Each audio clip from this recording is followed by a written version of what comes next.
Phoenix had tried the official routes first: reports, procedures, polite meetings, careful questions.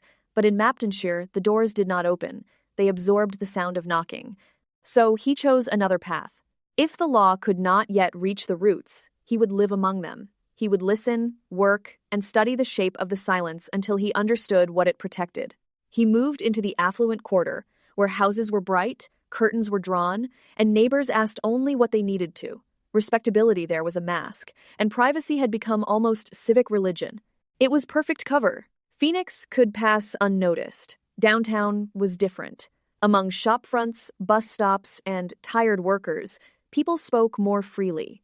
Not always kindly or bravely, but honestly enough for patterns to appear. Over time, Phoenix heard the same fragments, names whispered with a shrug, public places known for danger, vulnerable people treated as local inconvenience instead of moral emergency.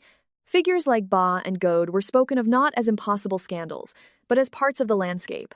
Some condemned them, others joked, many looked away. That disturbed Phoenix most, not only wrongdoing, but the machinery around it, casual disbelief. Warnings that never became protection. Stories softened into rumors so no one had to act.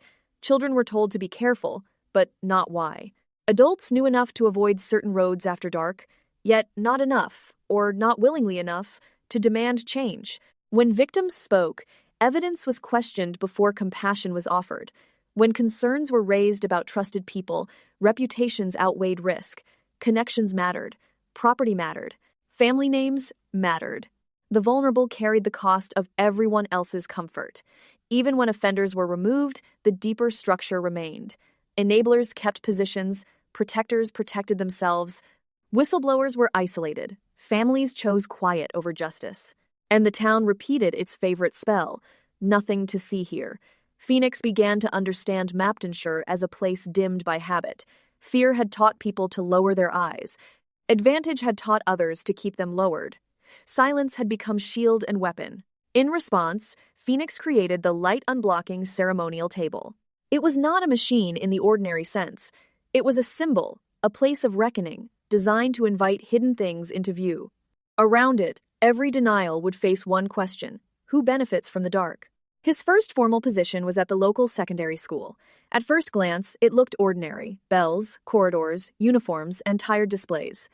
But beneath the routine, Phoenix saw discipline used not as guidance, but domination. Shouting filled rooms where patience was needed. Physical reprimands were excused as tradition. Harsh punishments were praised as standards. Some staff described certain students as lesser beings, born to be corrected, mocked, or managed rather than taught. Phoenix challenged what he saw. The replies were familiar. That is how things are done here. They need a firm hand. You do not understand the local way. But he understood enough. A school that humiliates children teaches them that power is truth.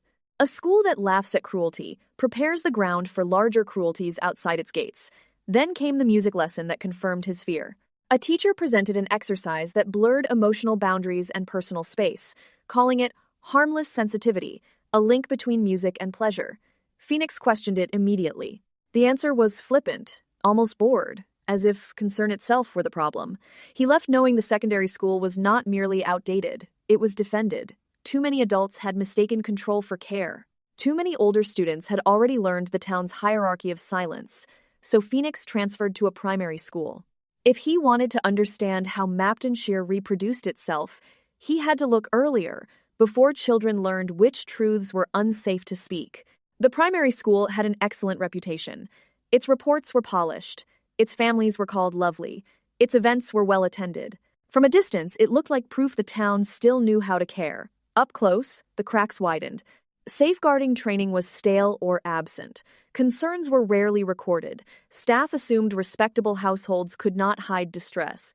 Leaders leaned on outside services that counted material support while missing emotional harm. Parent workshops became social rituals, full of smiles and refreshments, empty of difficult questions. Again and again, Phoenix saw denial disguised as kindness. A warning about a concerning adult became gossip. A troubling pattern became misunderstanding.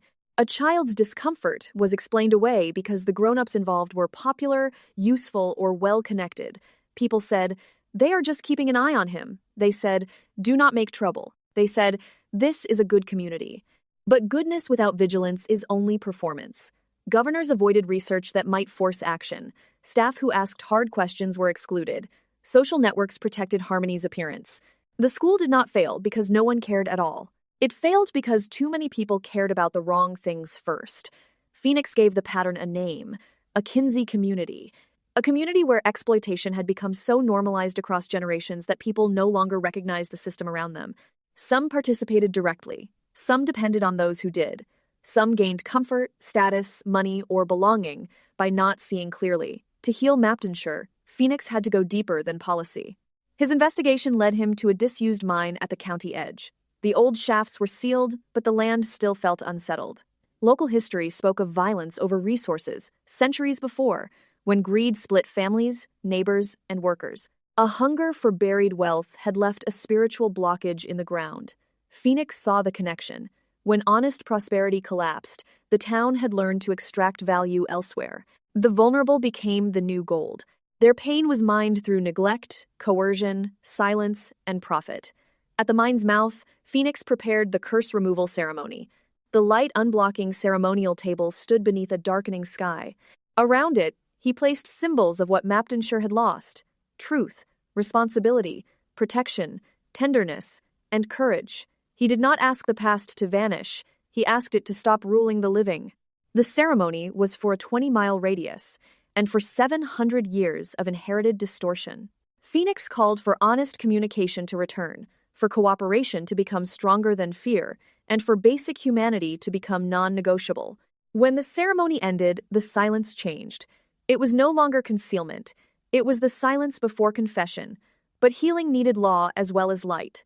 Phoenix turned to the everyday attitudes that had allowed contempt to masquerade as culture, sneering at vulnerability, disrespect for self, family, and community, and the belief that decency was weakness and cruelty was local color. He introduced a guiding principle called the Ox-Child Law.